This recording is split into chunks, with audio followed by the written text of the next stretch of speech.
बिस्मिल्लाहिर्रहमानिर्रहीम, अस्सलाम वालेकुम। लास्ट क्लास तक हमने मैथ्स का हमारा बुक 1 का चैप्टर 1 क्यूब रूट्स तक कवर अप कर लिया था और उस चैप्टर की शुरुआत हुई थी हमारे नंबर्स के टाइप्स से कि कितने तरह के नंबर्स होते हैं। फिर प्राइम नंबर्स आपको बताए, उसके बाद हमने फैक्टर्स बताए क्या होते हैं और उसके बाद हमने फैक्टराइजेशन सीखे कि किसी भी एक नंबर को उसके तोड़ के उसके फैक्टर्स के अंदर लिख दें हम और उसके बाद उसके प्राइम फैक्टर्स पिक कर लें। तो हमने इस तरीके से प्राइम फैक्टराइजेशन सीख लिया। प्राइम फैक्टराइजेशन के तरीके मैंने दो बताए थे, डिवीजन मेथड और लिस्टिंग मेथड। ठीक है, अच्छा, अब उसके बाद जो लास्ट क्लास जो स्क्वायर रूट की, लेट्स सपोज लास्ट से लास्ट क्लास स्क्वायर रूट की थी और लास्ट क्लास क्यूब रूट की थी। तो हमें अगर देखना है, लेट्स सपोज एक होल नंबर है 100, वो क्या वो किसी नंबर का परफेक्ट स्क्वायर्ड है? अगर हमें ये देखना हो तो फिर हम सिंपल ये कर देंगे कि इस 100 को अंडर रूट रख देंगे और ये अंडर रूट रखा है, इस पे 2 लगाना जरूरी नहीं है क्योंकि स्क्वायर्ड देख रहे हैं क्या ये किसी नंबर का परफेक्ट स्क्वायर्ड है कि नहीं। तो इस बाय डिफॉल्ट अंडर रूट की जो पावर होती है वो 2 होती है। ठीक है, तो फिर अब हमने 100 को डिवीजन मेथड के अंदर डाला और इसका मिनिमम फैक्टर हमारा 2 है। 2 से इसको डिवाइड किया, 2 100 divide by 2 is equal to 50, फिर 50 divide by 2 is equal to 25। ठीक है, तो 25 2 से नहीं आता, क्या 3 के टेबल में आता है? नहीं, 5 के टेबल में आता है। 5 25 डिवाइड बाई 5 इज 5 और इसको 5 1 5 मैंने कहा था नहीं करे, बस आखिरी प्राइम फैक्टर आ गया तो इसी को यूज कर ले। 2 2 5 5, ये हमारे पास इसके 4 फैक्टर्स आ गए, 2 multiplied by 2 multiplied by 5 multiplied by 5। फिर हमने कहा था कि हम इसके 2 को स्क्वायर्ड लिख सकते हैं क्योंकि 2 2 हैं, मल्टीप्लाइड बाई 5 के 5 का स्क्वायर्ड लिख सकते हैं। और ये दोनों ही नंबर्स स्क्वायर वाले हैं तो ये इनके स्क्वायर कटेंगे और स्क्वायर रूट का ये साइन कट जाएगा। तो हमारे पास जो नंबर्स बचेंगे 2 मल्टीप्लाइड बाई 5, जिसका आंसर होता है 10। तो हम कह सकते हैं कि under root 100 is equal to 10। ठीक है, 10 वो होल नंबर है जिसको स्क्वायर किया जाए तो हमारा आंसर 100 में आता है। और इसी तरीके से क्यूब रूट में था, अगर क्यूब रूट में 3 2s और 3 5s होते तो वो 2 क्यूब और 5 क्यूब आ जाता और इस तरीके से करके हम क्यूब से क्यूब रूट को काट देते तो हमारे पास 2 मल्टीप्लाइड 5 बचता 10। और 10 का क्यूब पूछूं कि 10 अगर क्यूब्ड किया जाए तो क्या आंसर आता है? वो आता है 1000। तो 1000 के अगर हम प्राइम फैक्टराइजेशन करें तो हमारा आंसर निकल आएगा। तो अब सवालात का आपको थोड़ा आइडिया देता हूँ, क्योंकि इस क्लास के बाद मैं असाइनमेंट दूंगा आपके, हमारी एक्सरसाइज 1A आपको। तो हमारे बेसिक लेवल के क्वेश्चंस होते हैं, फिर इंटरमीडिएट लेवल के और एडवांस लेवल के। कुछ अंदर मिसालें हैं, आप बुक 1 खरीदें 7th एडिशन और उसको, क्योंकि वो हमें आगे तक काम आने की है। इसमें कुछ मिसालें, उसमें सारे क्वेश्चन होंगे तो उसी से आप पढ़ेंगे। ये आपको असाइनमेंट में बुक 1 से डायरेक्टली करना है। आपके पास अगर बुक 1 नहीं है तो उसको आप देख लें, ले लें, अरेंज कर लें कहीं से। बहरहाल बेसिक लेवल का क्वेश्चन की एक मिसाल है, determine whether each of the following is a prime number और कंपोजिट नंबर। तो आपको बहुत सारे नंबर दिए होंगे, मैंने एक मिसाल ले ली कि 87 क्या ये प्राइम नंबर है या कंपोजिट नंबर है। प्राइम नंबर कौन से होते हैं? जिनके सिर्फ 2 ही फैक्टर होते हैं, या तो वो खुद या 1। तो 87 अगर प्राइम नंबर होगा तो उसका फैक्टर होगा 1 और 87, ये किसी और के टेबल में नहीं आएगा। लेकिन 87 इज अ कंपोजिट नंबर, मुझे पता है क्यों, 2 के टेबल में नहीं आ रहा है। सही है, क्या ये 3 के टेबल में आ रहा है? 7 + 8 15 बनते हैं, और अगर 15 क्योंकि 3 के टेबल में आ रहा है तो फिर पूरा 87 भी 3 के टेबल में आएगा। और वो फिर आप देख लीजिएगा 3 के टेबल में कब आता है 87। इसी तो ये कंपोजिट नंबर है। अगर ये प्राइम नंबर होता हम इसको प्राइम कंसीडर करते हैं। फिर आपका इस सवाल की टाइप है, find the prime factorization of each of the following. Prime factorization करनी है तो आपको सेवरल नंबर दिए जाएंगे और कहा उनको प्राइम फैक्टराइज करो और उनको उनका आंसर जो है इंडेक्स नोटेशन में लिखो। इंडेक्स नोटेशन का मतलब ये होता है कि हम अगर दो सेम नंबर आपस में मल्टीप्लाई हो रहे हैं तो फिर उसके साथ हम स्क्वायर्ड की पावर लगा दें। 3 सेम नंबर मल्टीप्लाई हो रहे हैं तो उसके साथ क्यूब की पावर लगा दें, ये कहलाते हैं इंडेक्स नोटेशन। तो इसने कहा 187 की प्राइम फैक्टराइजेशन करनी है हमें। तो अब हमें देखना है क्या हमारा 187 जो है वो 2 के टेबल में आता है? नहीं, क्योंकि इवन नंबर नहीं है। अब देखते हैं क्या ये 3 के टेबल में आता है? 3 के टेबल में आने का तरीका 7 + 8 15 और 1 16। 16 3 के टेबल में नहीं आता तो 187 भी नहीं आता। अभी क्या ये 5 के टेबल में आता है? क्योंकि एंड में 5 नहीं है तो ये 5 के टेबल में भी नहीं आता। 5 के बाद अगला प्राइम नंबर हमारा कौन सा? 7। क्या ये 7 के टेबल में आता है? तो उसका तरीकेकार कुछ ऐसा है कि 187 का जो आखिरी डिजिट 7 है ना, वो रिमेनिंग डिजिट से आखिरी डिजिट का डबल माइनस कर दो। तो आखिरी डिजिट है 7, तो रिमेनिंग डिजिट बचेंगे 18। 18 में से 7 का डबल माइनस करो 14, तो हमारे पास रहेगा 4 क्योंकि हमारा 7 के टेबल में नहीं आता, तो इसका मतलब पूरा 187 भी 7 के टेबल में नहीं आता। फिर आ जाते हैं हम 7 के बाद अगला प्राइम नंबर है हमारा 11। क्या 187 11 के टेबल में आता है?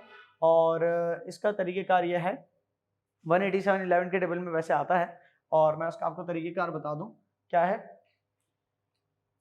11 के टेबल का ये खासियत है कि फॉर एग्जाम्पल 187 है, ठीक है, अगर आपको निकालना हो तो एक एक डिजिट छोड़ के आप ऐड कर दें, 1 और 7 ऐड करें तो 8 बना, और जो बीच वाले डिजिट है यहाँ एक ही है, इसके बाद कोई नहीं है, तो 8 माइनस 8 0 बचा, तो हमारा ये 11 के टेबल में आएगा। अब देख लेते हैं 11 के टेबल में कब आता है। 11 10s are 110, ठीक है, फिर 11 11s are 121, 11 12s are 143, 154, 165, 176 और 187, ठीक है। तो 11, और इसको आप सिंपल यूं भी देख सकते हैं कि 11 1s are 11, ठीक है ना, और समझ लें यहाँ से बचे 7, तो 18 में से 11 माइनस कर दो तो बचते हैं 7, तो 7 ये बचे, और ये 7 7 77 हो गया, 11 7 70, 11 मल्टीप्लाई 17 इज इक्वल्स टू 187, ठीक है। और उसके बाद 17 हमारा प्राइम नंबर है, प्राइम फैक्टर है, तो ये इसके दो ही फैक्टर्स हुए 11 और 17, ठीक है। 187 के फैक्टर्स हैं 11 एंड 17, तो ये इसकी प्राइम फैक्टराइजेशन हमने की 11 मल्टीप्लाइड बाय 7, सही है। और इसके हमारे पास कोई सेम अगर नंबर्स होते ना मल्टीप्लाई होके आ रहे होते तो फिर हम उनको पावर बना के लिख देते हैं। तो ये मैंने एक चुना, आपके पास और भी इसके अंदर क्वेश्चन के अंदर होंगे, आपको सॉल्व कीजिएगा अपने पार्ट पे। उसके बाद find each of the following by using prime factorization. अब 576 को इसने अंडर रूट रख दिया है। अब ये देखना है क्या 576 हमारा परफेक्ट किसी होल नंबर का परफेक्ट स्क्वायर है कि नहीं है। तो आप 576 को डिवीजन मेथड के थ्रू उसके फैक्टर प्राइम फैक्टर्स निकाल लेंगे और देख लेंगे अगर वो स्क्वायर टर्म्स में आ रहे हैं तो फिर वो उनकी स्क्वायर टर्म्स जो है अंडर रूट को काट देंगी, क्योंकि अंडर रूट की पावर 2 है बाय डिफॉल्ट, उसको काट देंगे और जो रिमेनिंग नंबर्स बचेंगे आपस में मल्टीप्लाई हो जाएंगे। तो जो आंसर आएगा वो होल नंबर होगा जिसको अगर स्क्वायर किया जाए तो 576 आना है। इसी तरीके से ये क्यूब रूट का भी सिनेरियो है, 3375 हमारा पूरा नंबर है, इसको प्राइम फैक्टराइजेशन करके जो भी इसके फैक्टर्स आ रहे हैं अगर उनके पेयर 3-3 के पेयर बन रहे हैं तो उनकी पावर 3-3 आ रही है, तो वो उनकी 3-3 की पावर कट के क्यूब रूट को काट देगी और जो रिमेनिंग नंबर्स बचेंगे उनको आपस में मल्टीप्लाई कर दो। तो जो होल नंबर में आंसर आएगा वो एक ऐसा नंबर होगा जिसको क्यूब किया जाए तो आंसर आएगा 3375, सही है। और ऐसा भी हो सकता है ये किसी होल नंबर का परफेक्ट क्यूब ही ना हो। Given that the prime factorization of 9801 is 3 raise to the power 4, मतलब 4 दफा आपस में मल्टीप्लाई हो और 11 2 दफा आपस में मल्टीप्लाई हो और फिर ये दोनों आपस में मल्टीप्लाई हो, तो हमारे पास जो आंसर आएगा वो आएगा 9801, ठीक है। तो अब ये कह रहा है कि अगर हम ये निकालना हो हमें कि वो कौन सा होल नंबर है, सही है, जिसको स्क्वायर्ड किया जाए तो 9801 आंसर आना है। तो अंडर रूट 9801 रखा हुआ है और हमारे पास 3 की पावर 4 रखी है और 11 की पावर 2 रखी है। अब इसको हम यूं लिख सकते हैं 9801 कह रहा है कि ये 3 की पावर 4 मल्टीप्लाइड बाय 11 की पावर 2, तो इसको हम मजीद ऐसे भी लिख सकते हैं 3 की पावर 2 मल्टीप्लाइड बाय 3 की पावर 2 मल्टीप्लाइड बाय 11 की पावर 2। क्योंकि स्क्वायर रूट काटना है तो देखेंगे कितने पावर 2s बन रहे हैं, तो 3 की पावर 4 को 3 की पावर 2 में डिस्ट्रीब्यूट कर सकते हैं। तो 3 की पावर 2 का 2 कटेगा, इसका 2 कटेगा और इसका 2 कटेगा और पूरा ये अंडर रूट कट जाएगा इसकी वजह से। तो 3 मल्टीप्लाइड बाय 3 मल्टीप्लाइड 3 आंसर आएगा 99। वो नंबर है जिसको अगर स्क्वायर्ड किया जाए तो आंसर बनता है हमारा 9801, सही।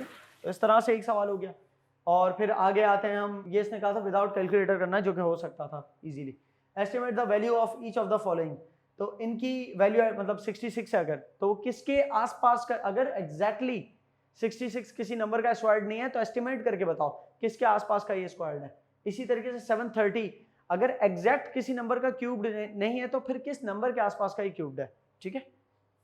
उसके बाद फिर आ जाते हैं हम इंटरमीडिएट क्वेश्चंस पे। ये उसके एक लेवल से आप क्वेश्चन है, कह रहा है area of a square photo frame is 250 centimetre square area में हमें पता है दो डायमेंशन आपस में मल्टीप्लाई होती है, और कह रहा है स्क्वायर फोटो फ्रेम है, जब स्क्वायर है तो वो परफेक्ट ही होती है, तो 250 सेंटीमीटर स्क्वायर है अगर वो, तो find the perimeter of the photo frame. अब वो कौन सा नंबर ऐसा है जिसको अगर स्क्वायर किया जाए तो 250 आता है आंसर, सही। उस नंबर के को 4 से मल्टीप्लाई कर दो तो हमारे पैरामीटर्स आ जाएंगे। क्यों? क्योंकि अगर आपने थोड़ी बहुत भी बेसिक ज्योमेट्री पढ़ी हो तो हमारे पैरामीटर्स निकालने का तरीकेकार क्या होता है। अगर हमारी for example 5 centimetre 5 centimetre 5 centimetre 5 centimetre, ये साइड ये साइड ये साइड ये साइड 5-5 सेंटीमीटर के, लेकिन जब एरिया निकलना होगा तो मैं एक 5 को मल्टीप्लाई दूसरे 5 से कर दूंगा, क्योंकि ये आपकी लेंथ इनटू ब्रेथ, बस ये दो डायमेंशंस आपस में मल्टीप्लाई होंगी, आप 4 दफा आपस में मल्टीप्लाई नहीं कर देना। पेरीमीटर्स निकालना हो तो वो फिर ऐसा है कि आपने इंची टेप यहाँ रखी और यहाँ से यहाँ ले गए, फिर यहाँ से यहाँ ले गए, फिर यहाँ से यहाँ ले गए, फिर यहाँ से वापस वहाँ लाए, तो कितना एरिया बना। तो फिर हमें निकालना है, अगर ऐसा हो तो सिंपल है 5 centimetre plus 5 centimetre plus 5 centimetre plus 5 centimetre, ये आपका टोटल पेरीमीटर बन गया। तो अगर आपकी एक साइड आपको पता चल जाए तो आपको दूसरी साइड भी पता होगी, और परफेक्ट स्क्वायर की चारों साइड सेम होती हैं, और चारों को आपस में प्लस कर दो तो हमारे पैरामीटर निकल आएंगे। या सिंपल ये भी कर सकते हो, एक साइड पता चल के उसको 4 से मल्टीप्लाई कर दो तो भी हमारा पैरामीटर निकल आएगा, ठीक है। अब हमारा फॉर एग्जांपल, मैं यहाँ पर एग्जांपल देता हूँ कि अगर हमारे पास कहता है कि 25 सेंटीमीटर स्क्वायर्ड क्या एरिया का परफेक्ट स्क्वायर, तो 25 सेंटीमीटर स्क्वायर का अगर आप ये इसको अंडर रूट रखेंगे ना 25 को और फैक्टराइज करके निकालेंगे तो 5 वो ऐसा नंबर है जिसको अगर स्क्वायर किया जाए तो 25 आंसर आता है, सही। तो 5 हमें पता चल गया, 5 सेंटीमीटर वन साइड है, जब वन साइड 5 सेंटीमीटर एक परफेक्ट स्क्वायर की चारों साइड फिर 5-5 सेंटीमीटर होंगी, तो फिर 20 सेंटीमीटर इसका पेरीमीटर्स निकले।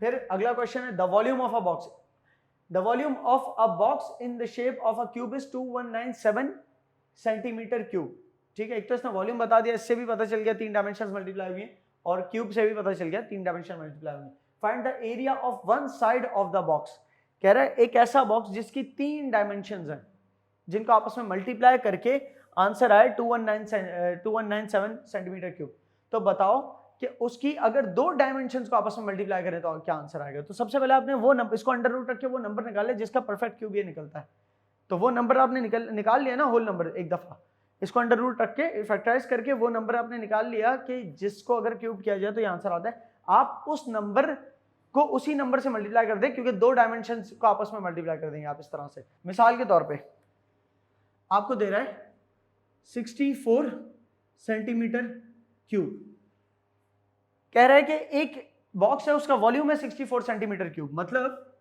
एक इस तरह का बॉक्स है, ठीक है, 3 डायमेंशनल है, उसका वॉल्यूम है 64 सेंटीमीटर क्यूब। अब मुझे पहले तो ये निकालना है 64 क्या कौन से होल नंबर का क्यूब है, तो 64 को हमने डिवीजन मेथड के अंदर रखा अपने, 2 के टेबल में आता है 2, 30 2s are 2, 16s are 2, 8s are 2, 4s are 2, 2s are, तो 3 2 3 और ये 1 2 3 2s, तो ये हो गए under root 2 cube multiplied by 2 cube, तो इसको हम क्यूब से ये क्यूब रूट है, क्यूब को क्यूब से काट देंगे, सही है, तो बचेगा 2 मल्टीप्लाइड बाय 2, तो 4 वो नंबर है जिसको अगर क्यूब किया जाए तो हमारे पास आंसर आता है 64। तो 4 सेंटीमीटर इसकी एक साइड होगी, ठीक है ना, 4 सेंटीमीटर, दूसरी साइड भी 4 सेंटीमीटर, और z एक्सेस जो थर्ड डायमेंशन है वो भी 4 सेंटीमीटर, तो 4 सेंटीमीटर को 4 सेंटीमीटर को और 4 सेंटीमीटर को आपस में मल्टीप्लाई करेंगे तो आंसर आएगा 64 सेंटीमीटर।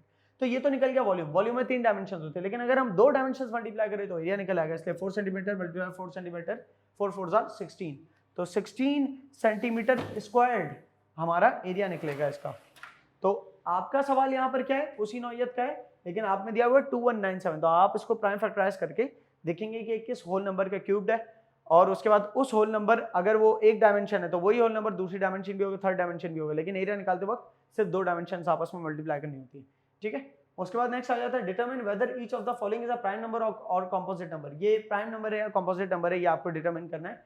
ये आप अपने पार्ट पे कीजिए, एस्टिमेट कीजिए, आपको जो टेबल्स आते हैं उसके अंदर देखिए, इसको फैक्टराइज कीजिए एलसीएम के अंदर रख के, आपको खुद ही आइडिया हो जाएगा कि अगर तो ये किसी के टेबल में आ रहे हैं तो फिर ये कंपोजिट नंबर है, अगर नहीं आ रहे तो फिर ये प्राइम नंबर्स होंगे। फिर एडवांस क्वेश्चन है, पी और क्यू दो होल नंबर्स हैं, मतलब ये पॉइंट्स में नहीं है, ये दो होल नंबर्स हैं पी और क्यू। पी की जगह कोई भी नंबर होगा, क्यू की जगह कोई भी नंबर होगा, ये हमें नहीं पता कौन सा है, लेकिन बता रहे इस तरह से कि अगर पी को क्यू से मल्टीप्लाई करें तो आंसर आएगा 37। सही है। अब यहां पर ये गौर कर लेना कि 37 हमारा प्राइम नंबर है या कंपोजिट नंबर है, क्यों अभी देखना आगे। अगर पी और क्यू ऐसे होल नंबर्स है जिनको आपस में मल्टीप्लाई करें तो आंसर आएगा 37। तो कह रहे हैं कि find the value of P plus Q. P को क्यू से मल्टीप्लाई करके आंसर 37 आ रहा है, तो बताओ पी प्लस क्यू क्या होगा। सही। अगर तो 37 हमारा प्राइम नंबर है तो फिर P हो या तो P 37 होगा या Q 37 होगा, और उसको मल्टीप्लाई बाय 1 करेंगे तो आंसर 37 ही आएगा। तो लेट्स सपोज हमारा 37 प्राइम नंबर है जो कि है, तो 37 अगर प्राइम नंबर है तो Q या P दोनों में से किसी एक जगह पर 37 रख दो। लेट्स सपोज P हमारा 37 है तो Q क्या होगा, 1 होगा, क्योंकि 37 मल्टीप्लाइड बाय 1 ही आंसर आ सकता है 37। तो अगर P 37 हमने सपोज किया और Q को 1 सपोज किया तो फिर P प्लस Q क्या होगा, 38 इसका आंसर। तो इस नौयत के क्वेश्चंस भी आपके पास होंगे। If n is a whole number such that n multiplied by n plus 42 is a prime number। कह रहे n ऐसा नंबर है, ठीक है ना, कि अगर n को मल्टीप्लाई करें n प्लस 42 से तो वो प्राइम नंबर में आंसर आएगा। अब 42 में हम बिल्कुल छोटे से स्टार्ट करते हैं। 42 में क्या ऐड करें, 1 ऐड करके देखते हैं। 42 में 1 ऐड करके या 0 ऐड करके देखते हैं। 42 में 0 ऐड करके देखते हैं और 42 को 0 से मल्टीप्लाई करते हैं तो 0 तो प्राइम नंबर है ही नहीं। n को अगर हम 0 सपोज करें, चलो n को 1 सपोज करते हैं, n को 1 सपोज किया, यहाँ भी 1 है यहाँ भी 1 है, तो 1 प्लस 42 43 आंसर हो गया, और 43 को मल्टीप्लाई करेंगे 1 से तो आंसर 43 ही आएगा। तो इस 43 आप प्राइम नंबर, क्या 43 प्राइम नंबर है? जी हाँ, 43 प्राइम नंबर है। ठीक है, तो हमारा ये n की वैल्यू हो गई यहाँ पर 1। तो ये इस नौयत के सवाल आपके हैं, तो आप ये पूरी एक्सरसाइज खुद लिख के अटेम्प्ट कीजिएगा। एक्सरसाइज 1A 7th एडिशन की बुक 1 चैप्टर 1 की एक्सरसाइज 1A। ठीक है, थैंक यू, इंशाल्लाह सी यू लेटर।